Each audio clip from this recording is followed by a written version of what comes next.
Hello guys, welcome back to this channel. In today's video, I'm going to show you how you can get the Brussels sprout seed for free in Plants vs Brainrots game on roblox latest update. Okay, let's get into it guys.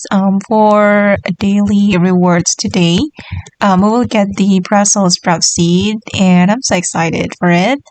And I have already placed my brain rot here just to get this Brussels sprout seed because this is a rare seed guys, and I'm going to show you how much this seed costs. And if you want to get this seed from the seed shop, you need to have 900 million coins or cash.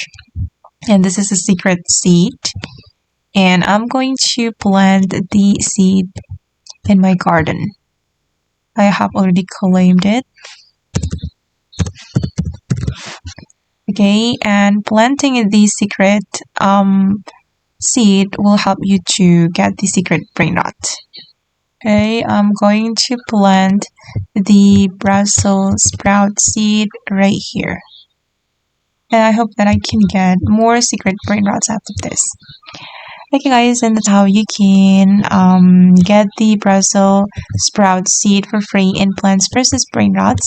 I hope this video will be useful for you. Thank you so much for watching and bye!